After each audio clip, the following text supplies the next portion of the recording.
જય માતાજી મિત્રો, બધા મોજમાં ને?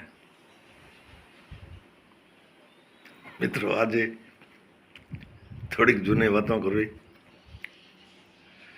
પણ એ વાતોમાં થોડો જ્ઞાન સાથે ગમત એ છે કે માણસો કે કેવા કેવા હોય, કેવા સ્વભાવ હોય. પહેલી તો વાત, મારી જન્મભૂમિ થર પારકર પાકિસ્તાન રહી કરો. મિત્રો, અમારે તાલુકા મથક હતો, એનું નામ નગર. નગરને પાસેમાં એક હેલિપેડ હતો. હેલિપેડ ભવિષ્યમાં ક્યારેક હેલિકોપ્ટર ઉતરે તો તાલુકામાં એક જ હેલિપેડ. એ હેલિપેડ નરિયાહાર તળાવની આજુબાજુ હતો, મારો જોયેલો.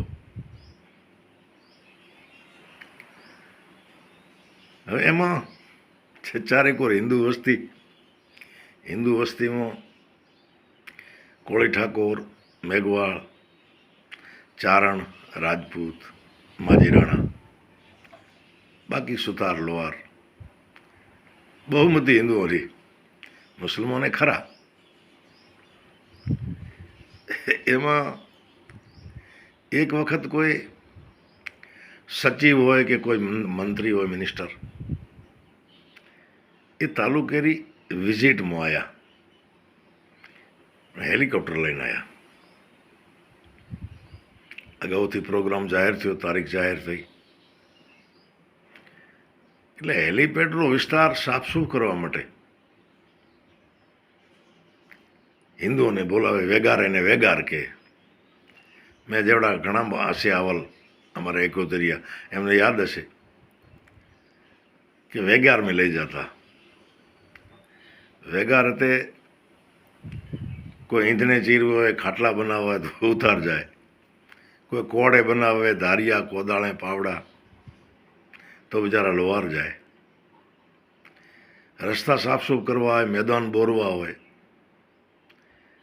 તો બીજી જ્ઞાતિ જાય. 200-300 માણસોને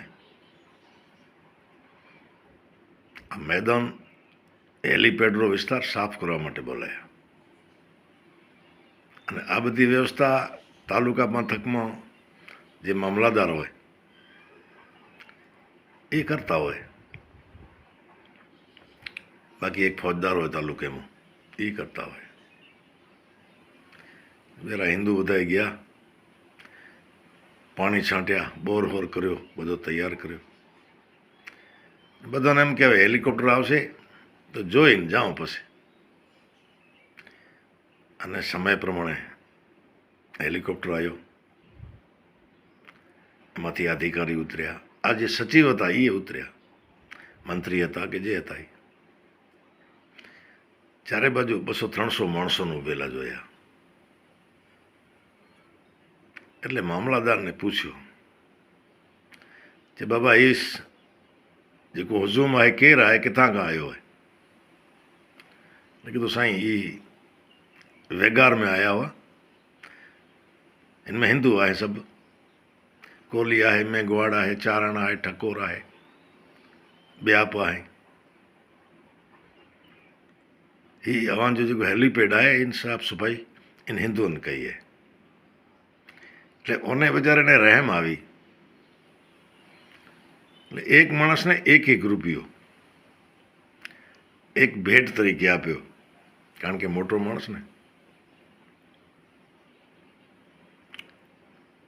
અને ત્યાં બધા અધિકારીઓ સાથે થોડી વાર મિટિંગ આલી. હેલિકોપ્ટર ઉડી ગયો પાછો. હવે જે નગરમાં મામલાદાર હતો કે જે આગેવાન હતો, એણે કીધું બાબા ક્યાં રૂપિયો ડીનો એકડો કોને દીધો રૂપિયો? એ સબ હેતે અચો. બધાને બોલાયા અને બધા ભાઈ રૂપિયો પાછો લઈ લીધો મારે બેટે. તે મને જન્મભૂમિ સાંભળે તો ઘણીએ યાદ આવે કે ભૂમિ સારી હતી, આમ છે તેમ છે, પણ એવો બધો જે સાંભળો ત્યાં આમ થાય કે ભડાકે દેવી આવી ભૂમિને? તમે વિચાર કરો. આવો ભારતમાં તમે ક્યાં સાંભળો? બાપા આ તો મહાન દેશ છે, મહાન દેશની સંસ્કૃતિ છે. આજે આજકાલના સમયમાં બોર્ડર ઉપર ક્લીન બોર્ડર નામનો એક ઝુંબેશ ચાલે, સરકારી પ્રોગ્રામ ચાલે છે. બોર્ડરને સુરક્ષિત કરવો, બોર્ડરની નજીક મંદિર, મસ્જિદ કોઈ પણ એવો રાખવો નહીં, મજાર બજાર, ભવિષ્યમાં ક્યારેક ગુનાહિત પ્રવૃત્તિ થાય. એમાં આ લોકો બધા ઉપડે પડે કે ભાઈ અમારે આ કેમ તોડો છે, આમ છે, મદરેસા કેમ તોડો. જે સરકારી જમીનો ઉપર છે. અરે ભાઈ, પાકિસ્તાનમાં જઈને જોયા આવો ને મંદિર કેટલા રહ્યા છે. પૂર્વે જે બન્યા હતા ને એ મંદિર તો ક્યાંય ગયા ભાઈ. તમે તો ભાગશાળી છો કે સરકાર પાસે આવા જવાબ માંગી શકો, તમે હડતાળ કરી શકો, તમે રેલી કાઢી શકો. પાકિસ્તાનમાં આવો કાંઈ ન હોય ભાઈ. મારા ઘણા બધા સંબંધીઓ હજી પાકિસ્તાનમાં છે. એમનાથી ક્યાંક વાતચીત થતી હોય, બહુ દુઃખ થાય. તોય તમે હકણા રહેતા નથી. આટલી બધી આઝાદી છે. આમાં રાજકારણની વાત નથી, પણ તમારે મત ન દેવા, તમારે વંદે માતરમ ન કહેવો.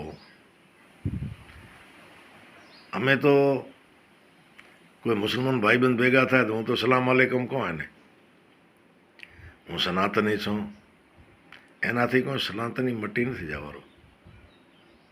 એક રીત છે. અને મારા કેટલાય એમ તો ભાઈબંધ છે અહીંયા એ મને જય માતાજી રામ રામ કહેતા હોય. પણ ભગવાન જાણે આ કટ્ટરતા કોણ ફેલાવે છે. નકા સ્વીકારે ને લે કે ભાઈ વંદે માતરમ એક દેશનો મહત્વનો ગાન છે, બધા ગાવતા હોય. વંદે માતરમનો મતલબ જ થાય કે મારી માતૃભૂમિને હું નમન કરું છું, વંદન કરું છું. આવો કહેતો ને તમારે કી બંદૂક લાગે ભાઈ. મારા એક મિત્ર છે હાસમ શાહ સૈયદ. એ હાસમ શાહને મેં પૂછ્યું, મેં તો હાસમ શાહ આ હુસૈની કોણ છે? હાસમ શાહે બહુ સુંદર જવાબ દીધો કે જેમાં જેમાં ઇન્સાનિયત વસે છે એ કોઈ પણ કોમ્યુનિટીનો હોય એ હુસૈની છે. અને જે હુસૈની છે એમાં ઇન્સાનિયત હશે જ. એટલે આવા માણસોને બાદ કરતા થોડાક એવા છે જે કટ્ટરતા તરફ વળે છે. અમે તો ભાઈ કટ્ટરતાને માનતા જ નથી, ઇન્સાનિયતને જ માનીએ છીએ. અમે તો સલામ આલેકુમ કહી દઉં, વાહેગુરુજીએ કહી દઉં. અમે દરેક ધર્મને માનનારા છીએ. જે જેરી વિષય, જે જેરો શ્રદ્ધા. શાહ અબ્દુલ લતીફ કીધું ને, હોત આહે અરહંદ પર હોનન ડીઠો હિંગલાજ મેં. જેને જ્યાં ભગવાન દેખાય ત્યાં આપણે વંદન કરો છો.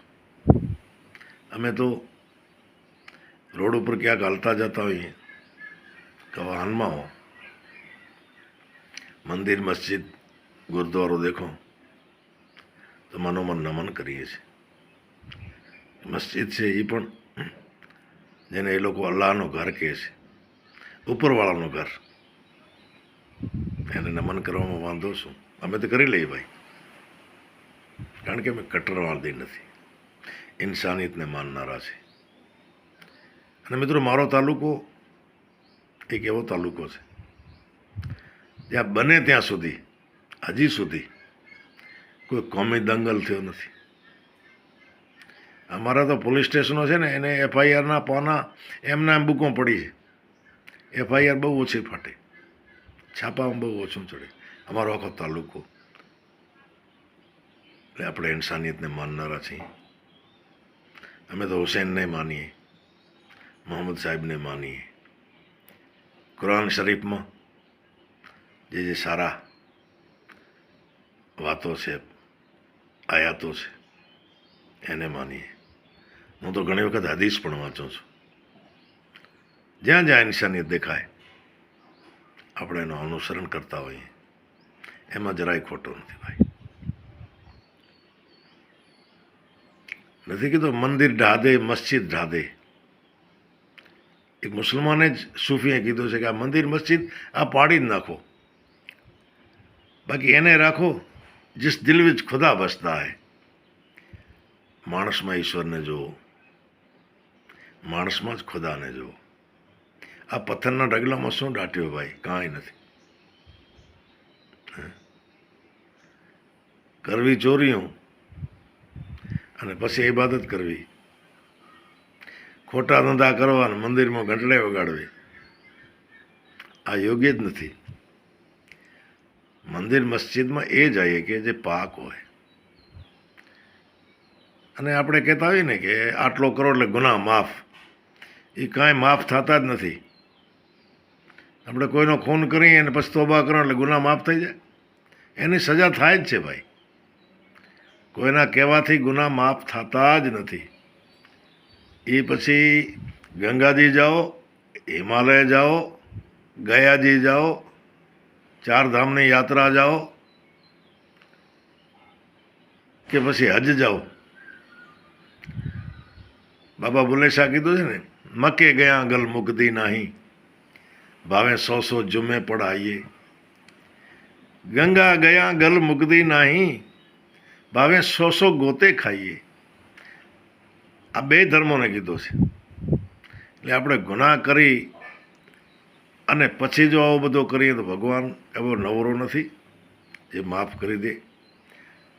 ઉપરવાળા પાસે એવો એક દૂરબીન છે ભાઈ, એ બેઠા બેઠા આખી દુનિયાને ઝૂમ કરીને જોવે કે આ કવિરાજ શું કરે રહ્યા, વાતો કેવી કરે, અંદર શું છે. કબીર સાહેબે કીધું ને, ચીંટી કે પગ મેં ઝાંઝર વાજે વો ભી સાહબ સુનતા હૈ. ઉપરવાળો આ બધો સાંભળે જ છે ભાઈ. હમણાં બોર્ડર ક્લીનનો આ એક ઝુંબેશ ચાલે છે, એક પ્રોગ્રામ ચાલે છે. આપણે સૌ એમાં સહભાગી થઈએ અને જ્યાં જ્યાં દેશને કનડતા પ્રશ્ન આવે ત્યાં આપણે કોઈ પણ હોઈએ, સરકારને આપણે મદદ કરવી જોઈએ.